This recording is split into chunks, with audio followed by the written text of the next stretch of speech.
ملاذ الناس في دين ودنيا بذول دون من بالنوالي شجاع في اختياد واغتنام إلى الإسلام مع ترك المحال جواد. ICFA Institute, Al Madina Travel, Salum Jidda, Sen Info International ak tarixa Tijaaniya in America si njiital suñu imam Muhammad Muntaha Sakho ñoo leen di may émission bu mag bii di seen diine. Bismillahi rrahmani rrahim. Allahumma salli ala sayyidina Muhammadin al-fatixi lima ugliq wal xaatimi lima sabaq ناصر الحق بالحق والهادي إلى صراطك المستقيم وعلى آله حق قدره ومقداره العظيم. mbokk yu tedd yi ñuy déglu ci gox yu faccantikoo ñu ngi leen di seet di sàkku seen ñaan te di ñaan suñu borom mu boole ñu defaral suñu zaahir ak suñu baatin ci barke yonent yàlla Muhammad alayhi salaatu wassalaam. mu mel ni dañuy àndaat jaale njabootu Sayida Mariam gépp ndax bés bii di le 25 octobre ci la faatu woon. Le 25 octobre 2001. It is one of the most difficult days in my life. doon yaay joo xam ne tabarakallahu bu dee bëgg boromam kenn dabu ko ca, bu dee bëgg mbokk kenn dabu ko ca, bu dee tabarakallahu yaatu kenn dabu ko ca. waaw you name it. ñuy ñaan mbokk yi nga xam ne ñu ngi déglu yépp ñu sarax ko ñaan yàlla yéegee ko ci barzaxu sayyiduna rasulillahi soppem ba alayhi salaatu wassalaam, ci barzaxu Sayyiduna Cheikh Ahmed Tijani sëriñam ba radiyallahu anhu, ci barzaxu Mawlana Alxaaji Aliyun Sakho tabaarakallahu àndandooru dundam ba di sëriñam radiyallahu tabaaraka wa taala anhu. di gërëm tamit suñu rakk yeeg suñu mag yeeg jarbaat yeeg mbokk yi nga xam ne daje woon nañu tey ca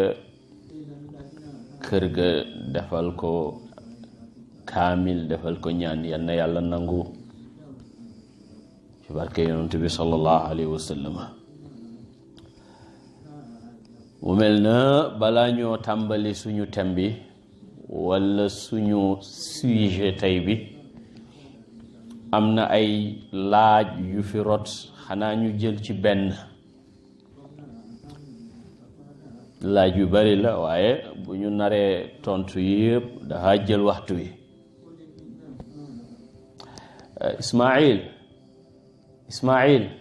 can you please lower your voice? I'm recording. Thank you. ngeen baal ñu. dafa am kuy laajte ni kii dafa fase soxna,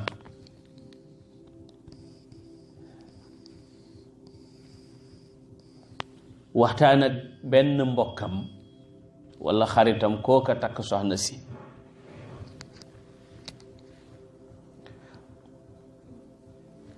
muy laajte ndax loolu dana wéral,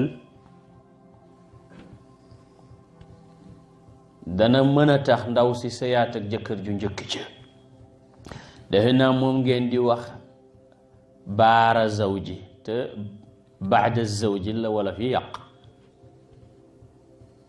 mu dégg ne dafa am ku ko ne dagan na wala mën na nekk.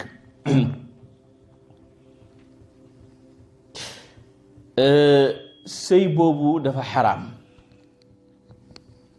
bi ittifaaqil ulamaa yi dafa xaraam. jàngoon nañu ñaari xeetu xaraam mooy lu xaraam ci jëmmam lu mel ni sàngara walla lu xaraam ngir leneen lu mel ni lii sëy dafa dagan waaye bu amee beneen objectif bu dul bi lislaam tëral mu xaraam te loolu mooy lii sëy ngir daganalal keneen loolu daf lay yóbbu ci sëyu mutaa te sëyu mutaa dafa xaraam. yonentu sallallahu alayhi wa sallam leeral ko ci xadiis bu wér xadiis jàng ci ahmadu mi ngi ci tirmidiyu mi ngi ci nasaiyu fi sunanil kubra mu ne laana allahu almuxallila wal muxallala lahu yàlla rëbb na kiy takk soxna ngir daganalal ko jëkkëram ju njëkk ja rëbb na it jëkkër ju njëkk jañ koy daganalal. gis nga su fekkoon ne waa ji daf ko def sax te déggoowul ci ak jëkkër ju njëkk ja waaye loolu la yéene. biñ ko laajee Abdullah ibnu Umar daf ne déedéet sëy moom du wér mukk illa an raxbatin lu dul illa nikaaxa raxbatin lu dul nga takk ndaw si ngir ne yow yaa ko xemem ma takk mu ne ko kunna nauddu haada sifaaxan ala ahdi rasulillahi sallallahu alayhi wa sallam. xadis ji mi ngi ci Bayhaqi yu Naafi' dana ko nettali ni Seydina Abdullahi ibnu Umar wax na ne inna kunna naudduhu ala ahdi rasulillahi sallallahu alayhi wa sallam sifaaxan lii de ci jamono yonent ñun njaalaw lañ ko tuddee woon mu ne wala yazaalaani zaaniyayni walaw makatha 20 sana mu ne ci njaalaw lañ ne de buñ saxee 20 fukki at sax ci njaalaw lañ ne ndax sëy ba wérut. ku mel ni Abu Hanifa te ak taalibeem Zuhar nag ñoom nee nañ sëy ba dafay wér ndax li ñu laaj ci takk yépp ñëw na mooy waliyoo te ñoom sax sartaaluñ waliyoo Abu Hanifa te sartaaluñ waliyoo ca nag ay seede yépp a ngi fi waaye li wér mooy li nga xam ne moom la texte yi wax li wér li mooy li nga xam ne moom la boroom xam-xam yi gën a bari wax te saxaaba yu bari wax ko ku mel ni Seydina Umar Seydina Uthman Seydina Abdullah ibnu Umar Seydina Ali ibnu Abi Talib Seydina Abdullah ibnu Mas'ud Seydina Abdullah ibnu Abbas Seydina Abdullah ibnu Abbas ñoom ñépp loolu lañ wax. seeni taalibe it ku mel ni imaam al-Hasan al-Basriyu imaam an-Naxa'iyu imaam Qataadatu imaam Laythu imaam Thawriyu imaam Abdullah ibn al-Mubarak loolu la ñu wax. fokk am koo xam ne moo koy takk te xemmem mooy tax mu takk ko te bu ko takkee it du mën a dagan kële su ko waaji fasee te sequt ak moom dara ndax yonent bi sallallahu alayhi wa sallam waxoon na ndaw sa ne ko xatta taduqi asilatahu feek ñamuloo lemu waaji it ñam sa lem gi doo mën a dellu haat ca kële bu ngeen tasee sax. kon nag wallahu tabaraka wa taala aalamu. am na beneen laaj sax bu gàtt waaye waxtu waa ngi dem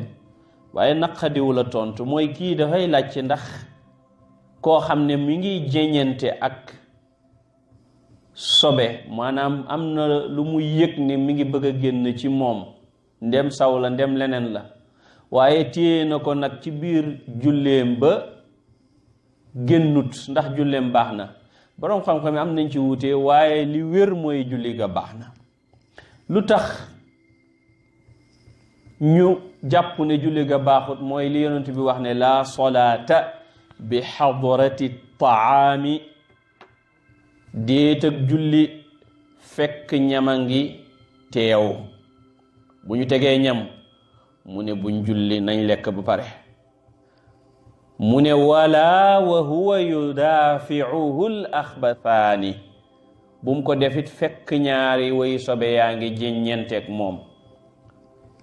xam nga li muy firi mooy bëgg sib na nga def ko, nde boo julli woon soog a lekkit julli ga dafay wér, waaye lu tax ñu sib ko mooy pësi buy julli xel ma nekk ca lekk ga, te lekk nag sa xel ne ci julli moo gën di julli sa xel nekk ci lekk, lu dul nag waxtu yu war a romb. kon liñ ciy xamee mooy dañoo tere nit ki mu jéññente ak sobe waaye du yàq julli ga, nde lekk soog a julli moo gën, waaye ñàkk a lekk julli bu dee sax sa xelan ci julli ga du tax julli ga yàqu. du yàq julli ga bu fekkee dara génnut. bu dara génnee nag xam ngeen ne njàpp la dafay toj, te bu njàpp tojee julli yàqu. xam naa très rapidement la ñuy dugg ci mawduu tey bi, te mooy aqsaamu mawduaati lfiqhi l islaami. fiqhu mi ñuy jàngandoo ak yéen lanay ay topic yi muy jàngale, sujet yi nga xam ne ñoom la fiqhu di jàngale. bu ñu xoolee mawduaatul fiqh danañ gis ne ñaari sujet principal la fiqh am, muy qismul ibadat ak qismul muamalat, jaamu yàlla ak jëflante. jaamu yàlla ak jëflante ñaar yi dong la fiqhu di jàngale, te duñ dong nag. bu ñu xoolee téere fuqaha yi bil istiqraa yi danañ gis ne mabaaxis qismul ibadat ak mabaaxis qismul muamalat la ñu séddale fiq. bu ñu xoolee mabaaxis qismul ibadat muy jaamu yàlla yi dinañ gis ne la gën a am solo ca lañ ca dëxëñ mooy lu ñuy tuddee ab tahaara. daanaka téere fiq yépp ci lay tàmbalee, muy laab. bu ko defee ñu cay gëstu ndox yi mën a jàppeeg yu ñu mënta jàppee, ndox yi mën a setal sobeeg yi ko mënta setal, ak sobeeg yi nan lanay sobe ak lan moo dut sobe, ak sobe bu nee ci yére mbaa mu ne ci yaram mbaa mu ne ci barab bi ñuy jullee nuñ koy setalee, ak njàpp ak sangu farata ak tiim ak mbërëg ak nifaas. loolu yépp mi ngi dugg ci tahaara. ñaareel ba mooy as-salaatu ak ya ca aju, julli, koor ak ya ca aju, mbiru néew yile ak ya ca aju. bu fi néew jógee balaa mu fay jógee lan la ñu war a def, bu fi jógee lu jëm ci sang geeg sàng geeg jullee geeg suul gi, jàkka yi ak la ca aju ak i ngëneelam. maanaam daal mën ngaa wax numéro 1 mooy laab, numéro 2 mooy julli, numéro 3 mooy zakat, numéro 4 mooy koor, numéro 5 mooy li'tikaaf, mooy sax ci jàkka ji ak charta ya mu àndat. numéro 5 waaw. numéro 6 mooy aljanaïs, li aju ci néew. numéro 7 aj ak umra. numéro 8 jàkk yi ngëneel yi ñu am ak seeni atte. numéro 9 al aymaanu wa nuzuur, te mooy ngëñ yi ak nisir yi. numéro 10 al jihaadu fi sabilillahi ak i atteem. numéro 11 al at'imatu wal ashribatu, lekk yeeg naan yi ci sharia daganal ak yim ci daganul ak nim ko diglee ak ya ca aju. numéro 12 as saydu wa dhabaihu, rëbbu rëbbu ak ay atteem rendi ak i atteem yooyu daal mooy sujet principal yi nga xam ne téere fiqhu yi danañ ko jottali ko ci wàllu ibadat ci wàllu jaamu yàlla yi bu ko defee qismul muamalat côté jëflante bi sujet yi ci ëpp importance ci téere fiqhu yi di nga fekk numéro 1 muy az-ziwaaju wa talaaq sëy ak passé numéro 2 al uqubaatu moo xam xuduud la moo xam qisaas la moo xam ta'ziz la mooy li ñoo tuddee naka la tuddati les pénalités wala les peines dégg nga ci wàllam lépp loo xam dafa aju ci wàllu mbugal koo xam ne dafa def lu mu warta def numéro 3 al buyu' mooy wàllu njaay ak jënd les ventes numéro 4 mooy al qard mooy li ñoo tuddee prêt lebak ya ca aju numéro 5 ar rahan mooy li ñoo tuddee tayle jënd dara mënoo ko fay nga tayle fa dara ba nga koy fay nga daal di ko jël numéro 6 ak 7 mooy al musaqatu wal muzaraatu nandalante ak bayante moom ngeen di tuddee contrat naka la tuddati d'irrigation mu jëm ci wàllu agriculture dégg nga wala waaw numéro 8 al ijaratu te moo jëm ci wàllu baay ak luwaas ak affaire salaire yi le wala al xawaalatu mu jëm ci contrat d'exploitation agricole wala ashufaatu muy li ngeen tuddee préemption ak li ñoo tuddee alwakalatu numéro 11 nga mooy mbubu mi la sharia solal nga summi ko jox ko keneen mu wuutu la ca lu mel ni waliyu baay moo war a maye doom waaye mën naa jël cër ba jox ko keneen muy wakilam ak ci mbir yu bari yu dul yooyu ci wàllu jëflante yi numéro 12 li ñu tuddee al aariyatu ngeen koy tuddee peut-être emprunt muy ak ab wala waaw nit abal la dara numéro 13 al wadiatu mooy ndénkaane numéro 14 mooy al ghasbu mooy fëkk nit bu fëkkee yëfu jàmbur luy atte ba ak numéro 15 al laqiitu muy wàllu por boo foree dara yi lanay atte ya numéro 16 al kafalatu moom ngay tuddee garantie moo xam ci côté jëflante nit ak nit la wala jëflante entre groupe wala jëflante nit ak société wala yu mel noonu numéro 17 al jaalatu moom la ñuy tuddee iltizaamu iwadin maalumin ala amalin mën nañ ko tuddee récompense waaw jaala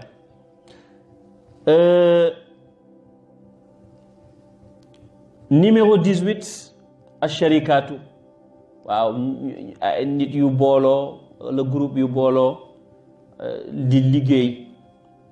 dégg nga de numéro 19 alqadaau muy li jëm ci wàllu justice wàllu atte wala al awqaaf numéro 20 muy waqf mooy nit ki mën na jël dara muy kër mu daal di ko jënd ne lii def naa ko waqf pour képp koo xam ne jullit la ñëw ci dëkk bi dëkk fi ba muy am fu mu mën a dëkk la nay attee yi nga xam ne ñoo nekk ci loolu wàllu muamalat qismul muamalat ci fiqhu moo koy jottali ko numéro 21 muy alhibatu mooy may wala don numéro 22 mooy al hajru wala hijru mooy naka ngeen koy tuddeeti kiir wala waaw hiir dégg nga c'est-à-dire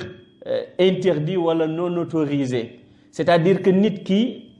mën naa moom alalam ba pare ñu tere ko koo jëfandikoo ngir ay yëf benn agam mooy tax du ko mën a duñ ko bàyyee alal ji mën naa mu yàqu ko wala xelam wala sax dafa yoreel nit ñi bor tax ñu jël alal ji hypothéqué ko du ko mën a jëfandikoo tànk fayul bor yi ak yu jëm ci loolu la ñuy tuddee hiir ci fiqhu. numéro 23 ak 24 muy alwasiyatu mooy li ngeen tuddee testament kii gaañu. alfaraidu 24 bi mooy wàllu ndono bu fi jógee les successions yii ci gàttal mooy sujet yi nga xam ne ñoo ëpp ci li fiqhu di jëfandikoo. mu mel ni ñu ngi bëgg am 20 minutes am nañu ko bu ko defee dañuy teg suñu baaraam foofu ba ëllëg ñu waxtaanee tàqale yi nga xam ne ñoo nekk diggante al ibadat ak al muamalat. bu ñu waxee ne lii ci jaamu yàlla rek la aju nan lañ koy xamee, lii ci muamalat rek la aju, ci jëflante rek la aju, nan lañ koy xamee. ba defee ñu nekk on the same page. ñu ngi ñaan suñu borom lépp loo xam ne ñu ngi koy def ci darsu yile moom rek mu tax daal te mu nangul ñu ko ca nam toll te boole ñu ñun ak yéen yëpp ci ñi nga xam ne danañ taxaw keroog ca kanamam bokk ci ñi nga xam ne du ñu yëg tàngaayu bés penc. boole ñu it ci ñi nga xam ne ñoo yonantu sallallahu alayhi wa sallam ak saxaabaam ak njabootam yu baax ya saxaabaam yi ak njabootam yu baax yi ñooy dëkk fi a'la illiyina fi maq'adi sidqin inda malikin muqtadirin arrahman. again maa ngi leen di ñaan ngeen ñaanal suñu yaay joojule Sayida Maryam ci seen ñaan yu baax yi le rawatina guddi ajjuma gile. hada wassalaamu alaykum wa rahmatullahi wa barakatuh. ملاذ الناس في دين ودنيا بذول دون من بالنوالي شجاع في اختياد واغتنام إلى الإسلام مع ترك المحال جواد. ICFA Institute, Al Madina Travel, Salum Jidda, Sen Info International ak tarixa Tijaaniya in America si njiital suñu imam Muhammad Muntaqa Sakho ñoo leen di may émission bu mag bii di seen diine.